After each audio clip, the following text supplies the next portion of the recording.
day, and thank you for standing by. Welcome to the Glacier Bancorp fourth quarter earnings conference call. At this time, all participants are in a listen-only mode. After the speaker's presentation, there will be a question-and-answer session. To ask a question during the session, you will need to press star 11 on your telephone. You will then hear an automated message advising your hand is raised. To withdraw your question, please press star 11 again. Please be advised that today's conference is being recorded. I would now like to hand the conference over to your speaker today, Randy Chesler, President and CEO of Glacier Bancorp. Please go ahead. Well, good morning, and thank you for joining us today. With me here in Kalispell is Ron Kofer, our Chief Financial Officer, Tom Dolan, our Chief Credit Administrator, Angela Dose, our Chief Accounting Officer, and Byron Pollan, our Treasurer. I'd like to point out that the discussion today is subject to the same forward-looking considerations outlined on page 14 of our press release, and we encourage you to review this section. 2025 was a transformative year for Glacier Bancorp. We successfully closed two strategic acquisitions, Bank of Idaho in April and Guaranty Bank and Trust in October, growing our footprint in fast-growing Idaho and expanding our Southwest region to include the great state of Texas. These markets offer strong growth potential and fit seamlessly with our long-term growth strategy. We converted the Bank of Idaho business operating platform in September and plan to convert Guaranty Bank and Trust in February. This was the largest acquisition year in our history, with over $4.7 billion acquired, topping our previous record of $4.1 billion in 2021. We delivered strong financial results in 2025 with significant growth in all key metrics. We also delivered an excellent quarter, continuing our momentum with strong margin expansion, higher loan yields, lower cost of funding, and solid high-quality loan growth. The company's total assets exceeded $30 billion in the quarter, ending the year at $32 billion in total assets, which was another record for the company. Net income was $63.8 million for the quarter, including the $36 million of expenses related to our two 2025 acquisitions. Net income for 2025 was $239 million, an increase of $48.9 million, or 26% from the prior year net income, and was driven by the two acquisitions and our disciplined approach to increasing our net interest margin during the year. Pre-tax, pre-provision net revenues of $362 million for 2025 increased $107 million, or 42% over the prior year. Diluted earnings per share for the quarter was 49 cents per share. Diluted earnings per share for 2025 was $1.99 per share, an increase of 31 cents per share, or 18% from the prior year. Net interest income of $266 million for the quarter increased $41 million, or 18% from the prior quarter. Net interest income of $889 million for 2025 increased $184 million, or 26% from the prior year. The loan portfolio of $21 billion at the end of 2025 increased $2 billion, or 11% from the prior quarter. For 2025, the loan portfolio increased $3.7 billion, or 21%.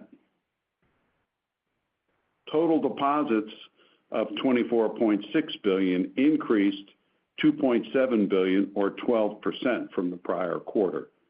Total deposits increased $4 billion, or 20% during 2025.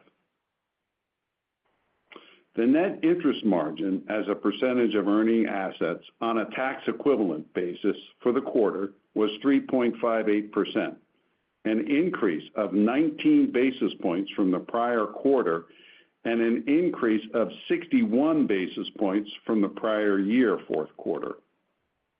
The loan yield of 6.09% in the quarter increased 12 basis points from the prior quarter and increased 37 basis points from the prior year fourth quarter.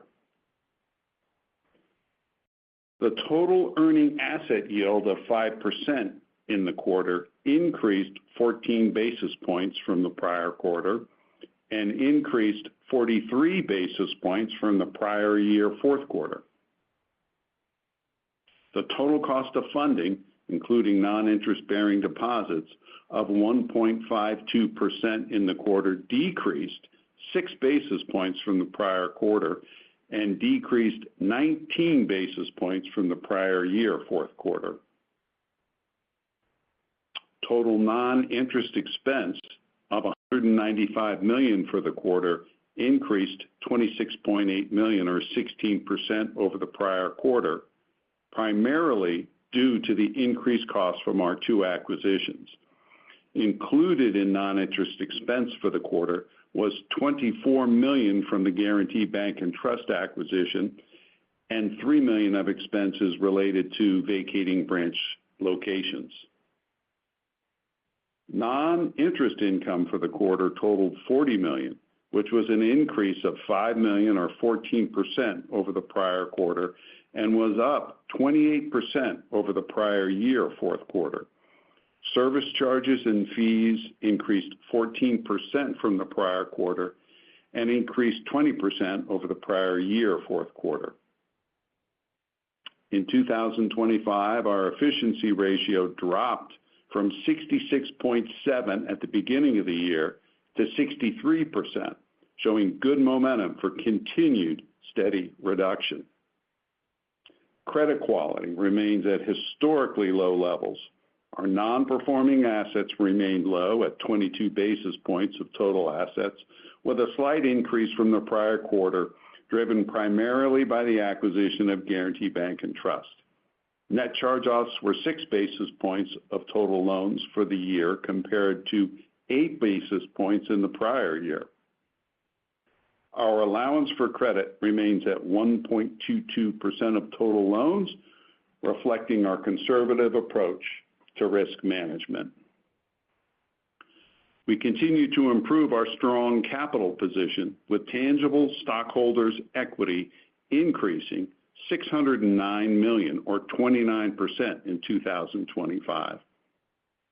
Tangible book value per share increased to $21, up 12% year over year. And in November, we declared our 163rd consecutive quarterly dividend of 33 cents per share, underscoring our commitment to delivering consistent shareholder returns. We are very pleased with the performance in the fourth quarter and for the full year 2025. Our exceptional team, expanding footprint, unique business model, strong business performance, disciplined credit culture, and strong capital base provide a very solid foundation for future growth. So that ends my formal remarks, and I would now like the operator to open the line for any questions our analysts may have. Thank you. As a reminder, to ask a question, please press star 11 on your telephone and wait for your name to be announced. To withdraw your question, please press star 11 again.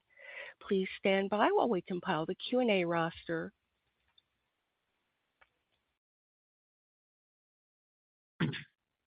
And our first question comes from David Feaster of Raymond James. Your line is open.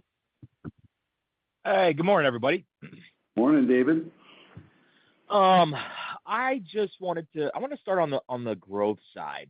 Obviously, it was a noisy quarter. We had the Guaranty deal, organic growth. You guys laid it out. It was about 1% annualized, a little bit slower than maybe we expected. It looked like actually pretty solid in the quarter. So I just wanted to get a sense of what you saw on the loan side that maybe kept things a little bit slower this quarter, and then just how you think about growth going forward, and when you'd expect Guarantee to maybe start contributing more meaningfully as all those bankers are trained on the new systems and fully ramped up. Yeah, there's a lot going on, and we actually feel good about the growth. But let me let Tom fill you in on some of the details there. Yeah, David, fourth quarter and even first quarter is seasonally slower for us. In the fourth quarter, we exited the ag season, the construction season. So, the tailwinds provided by those draws earlier in the year, those ceased. And, for the ag growers, at the end of their season, we saw a lot of line pay downs as they went to harvest. And then, not unusual for us to see lower line utilization in the latter part of the year as well. Looking into 2026, we're looking to low to mid single digits for the full year. But, one thing I wanted to mention, we are now at a record level of our pipeline early this year. And, it's too early to tell whether the increase in the pipeline that we've seen is a surge or if it's sustainable. In addition to that, a growing piece of the production is related to construction, and that's been evident for the last couple of quarters. And as you know, those don't fund at origination. So it should give us some decent tailwinds heading into the stronger seasonal quarters, second, third quarter. So, we could be towards the higher end of that range for 2026.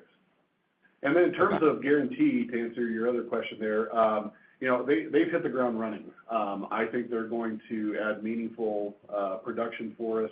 Quite frankly, David, starting immediately. That's great. And then, Byron, I just wanted to maybe dig back into the margin trajectory going forward. I mean, thus far, it's kind of played out exactly how you've laid it out. I know you've laid out that 4% threshold by the end of this year. I just wanted to make sure that was still on track. And maybe if you could walk us through the NIM walk and what gives you confidence in your ability to achieve that, and how dependent is that 4% level on Fed cuts? Yeah, David, this is Byron. We've seen tremendous progress in our net interest margin. We've got great momentum, and we continue to see momentum ahead of us. We have a lot of programmatic structural repricing drivers in the balance sheet that will, to your point, that will continue to lift the margin regardless of the Fed. So we're not in any way Fed dependent. We continue to see growth ahead of us. We do expect to hit 4% at some point later this year, probably second half of 26. So, green lights ahead. Okay, that's great. And then, maybe just touching on the expense side. Obviously, there's a lot of noise just with the Guarantee deal, ongoing savings from Boyd. Just wanted to see if you could help us think about the core expense run rate heading into the new year and how you'd expect expenses to trend over the year, and maybe, some investments that you might have on the horizon, just including, potential hiring. I mean, there is a lot of disruption in the market. Just kind of curious, what investments and your thoughts on that. Yeah, Dave, this is Ron here. So our just to cover what happened in Q4, so our reported all-in non-interest expense was 194.6, but we had some one-timers. We had M&A of $5.8 million. As we explained in the earnings release, $3 million related to 3 leased branches, and then we had $827,000 reversal of FDIC assessments. So taking those 3 adjustments into account, our operating core non-interest expense was 186.6, which was within the guide. We said 185 to 189. So feel good about that.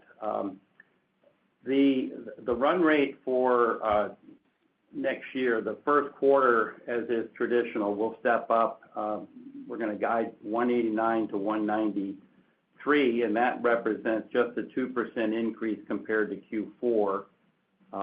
And then it'll step down there over Q2, Q3, Q4 as we grow into our expense base And basically, that's the typical pattern that we exhibit.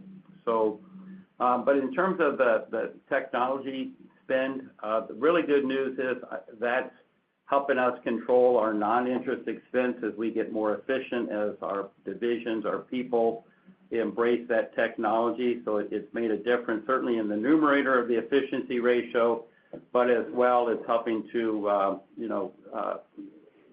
help us with our net interest income, the loans, the commercial loans, what we're doing there, the treasury management services, they continue to pick up good news there as the divisions embrace it more so, and including what Guaranty Bank and Trust will bring to us. They're very excited about that. So as Randy commented, we've made some pretty good headway, especially if you look at the 4 consecutive quarters in 25.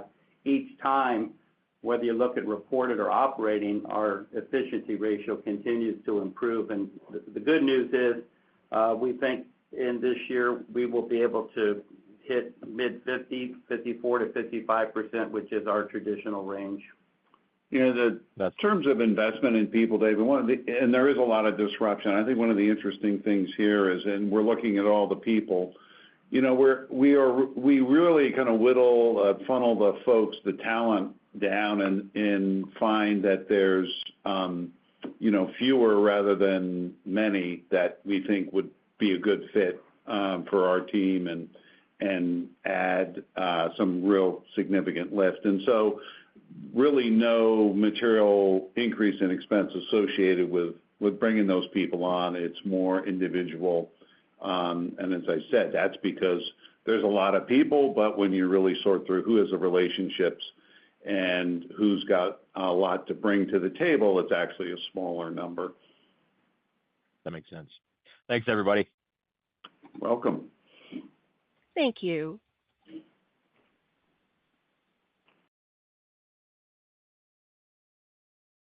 And our next question comes from Andrew Terrell of Stephens. Your line is open. Hey, good morning. Morning. If I could just follow back up on expenses, I appreciate the guide, the 189 to 193 in the first quarter, but it sounds like it moderates afterwards. I know you guys will have the core system conversion and some cost saves coming through from Guaranty, but I'm just trying to get a sense of full year kind of expected expenses if you have it for 2026. Just the 1Q guide is a little bit higher than where consensus is, and just trying to make sure we're maybe stepping down appropriately throughout 26. Yeah, so Ron here, appreciate the question. So Q2 through Q4, I would estimate it'll range, and this is for each of the 3 remaining quarters, 187 to 192. So on a full year guide basis, that shapes up to be 700, and I'm talking core. I want to make that very clear. So when I say core, I'm including M&A, one-time unusual items, gain or loss on any facility sales, et cetera. But the full year guide would be $750 million to say to $766 million for the full year. Again, that's core operating expense. Understood. I appreciate it. If I could move over just to margin quickly, you guys, Byron, to your credit, really spot on kind of with where we've talked about margin going. I'd just like to maybe better understand on the origination side and, just as we think about the asset repricing potential, what are you seeing in terms of new origination yields and spreads right now? Have you seen any level of increased competition that's impacted that? Just hoping to get some more comfortability around, the pace of loan yield expansion or earning asset yield expansion. Yeah, let me, I think Tom can answer part of that, and then Byron, if you have things to add, that would be great. Yeah, on the production, we're still seeing good spreads. We're at around 300 basis points over the index that we utilize. For the fourth quarter, we were a little over 6.8. We've seen that come up a little bit towards the latter part of December and continuing into January. That's what we're seeing on the production side right now. Byron, anything to add? No, I think you covered it. Repricing, is another area of lift for us. I think we expect to see north of $2 billion of assets reprice, and we'll be gaining 75 to 100 basis points on that balance. So another strong driver there. Great.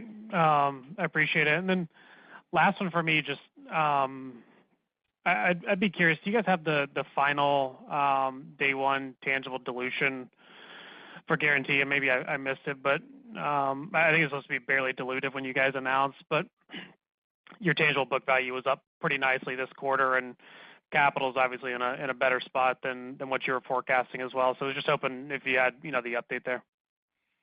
Yeah, no, that was one of the, there's many good things about that Guarantee transaction, but one of them was a tangible book value payback period, which was 6 months. So don't see any change to that. So still tracking to that. Okay, thanks for taking the questions. Thank Welcome. you. And as a reminder, if you have a question, please press star 11. Our next question comes from Kelly Motta of KBW. Your line is open. Hey, good morning. Thanks for the question. I'm sorry, I do want to get a few points of clarification on certain pieces of the guide. Ron, I just wanted to make sure on the expenses that the upper end was 766. Is that correct? That's correct. Okay, so in terms of where it sounds like you're still expecting to get into that mid-50s efficiency by the second half of the year. In terms of where the expenses kind of come out, can you? I would imagine the upper end of the range would be commensurate with higher revenues. Like, is that the right way to think about it? And just kind of any puts and takes of what could push you higher versus lower end. Yeah. So, as revenues increase, and as we add some talent, the expenses would expect to go up. And that's a typical pattern. So I have a complete agreement with that. I want to be clear, just on that first quarter, that's typically our higher first quarter because we have the merit pay increases, employment taxes, and then it will drop down. And we're doing very well across the divisions, the corporate departments with controlling our non-interest expense. And so I think that's really helping with the efficiency ratio. But the net interest income, revenues growing, is certainly making a big difference as well as we continue to get towards that, as you said, in the second half, get to the mid-50s on the efficiency ratio. Got it. That's really helpful. And then, what was a nice, I guess, surprise, or at least relative to my model, is your loan yields came in higher, and granted, there's the contribution from Guarantee. It looks like, loan fees were fairly minimal. So as you look ahead, maybe can you provide where, new loan pricing is coming on and how we should be thinking about, that as being additive to the outlook ahead? Thank you. Yeah, I think that as Tom commented on, we're getting a little better margin at origination than we expected. We saw some compression in the tail end of 25, but December was really strong, and that margin, we're getting closer to 3% margin on the new loan pricing. And so, whether that continues or not, it's a little difficult to say. It's a little early, but, we're encouraged. We're starting off the year with that dynamic, and we'll just see if that trend carries through for the rest of 26. Got it. That's helpful. And then maybe a last question for Byron is obviously the cash flows from securities with the Treasury ladder maturing has been a nice tailwind. Can you remind us kind of the cadence of securities cash flows as we get through the year? Sure. We're expecting roughly $425 million of cash flow from the securities book every quarter, and that's a rough estimate quarterly for 26. Got it. Do you have the blended roll-off yields on that? It's going to have a one handle on it. It's going to probably be in the low to mid 1% range. Great. Thanks a lot. You're welcome. Thank you. And our next question comes from Jeff Rulis of D.A. Davidson. Your line is open. Thanks. Good morning. Morning, Jeff. Tom, I wanted to circle back to the growth conversation, and I think your loans up 3% organically this year, and I understand kind of the guide for this coming year is at a minimum that level and hope to do better. But was there anything in 25 that you had more kind of credit trimming or balance sheet adjustments? Certainly brought on a lot of your busiest acquisition year, so I don't know if there was some balance sheet reshaping. Just trying to get a sense for, it feels like the model is in some fantastic markets, and repeating 3% might be a little mild. So anything in 25 that you maybe had headwinds versus 26 that releases maybe some of those pressures? Yeah, I think there's two things that are real tailwinds. One is the construction production we've had over the last few quarters. As we enter the construction season, that's going to be a tailwind for net growth. Those don't typically fully fund at close. So as we enter the construction season, especially in the northern part of the footprint, that'll pick up. Same thing with the ag book. And then we typically see stronger line utilization towards the middle part of the year. From a headwinds perspective, 2025 was impacted probably a little more than normal with some early term payoffs. We've talked about that on prior calls. We'll just have to watch that to see if that's a continuing trend. And just given the overall CRE market, cap rate's still quite low. NOI is probably better than anticipated. That gives a pretty good investment return for those developers as they hit stabilization on those projects. So, the economics around that are still pretty positive for the investor side. So, that's just something we'll need to watch, Jeff. Okay, thanks. And Randy, I guess the baseline question for you on busiest acquisition year in the history of the bank, as you get into the Southwest footprint in terms of more conversations as well as the historical regions that you've been in. How's the M&A outlook from your perspective?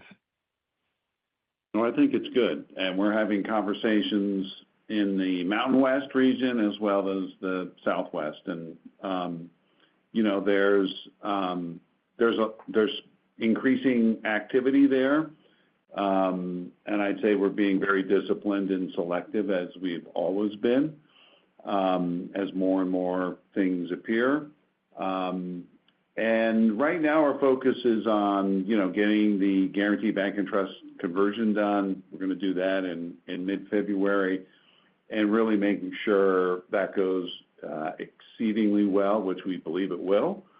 And then I think, we have a lot of conversations ongoing. We'll see where that will take us. But, I think it should be a very good environment for the next couple of years. Great. Thank you. Thank you.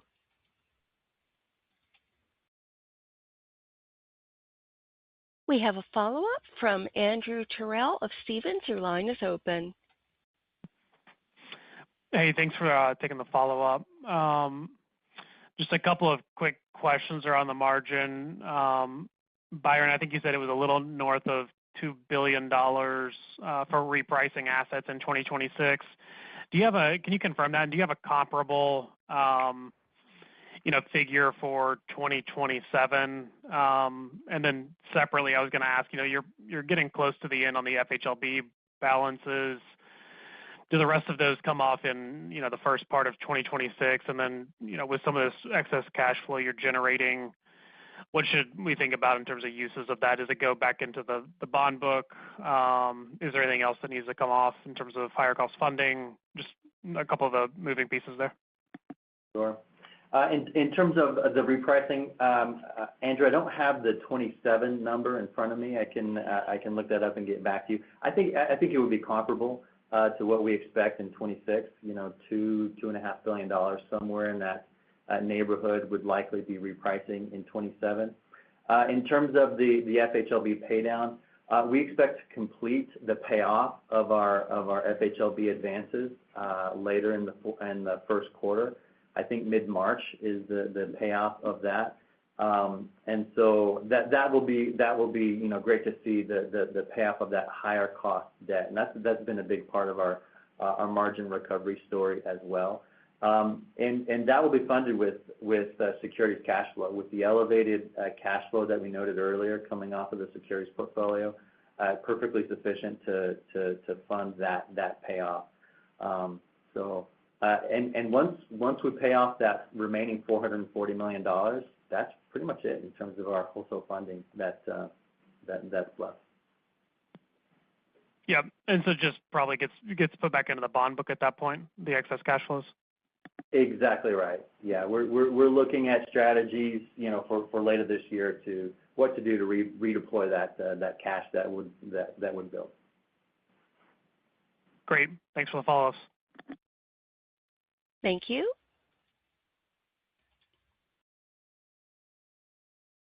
And we have a follow-up from David Feaster of Raymond James. Your line is open.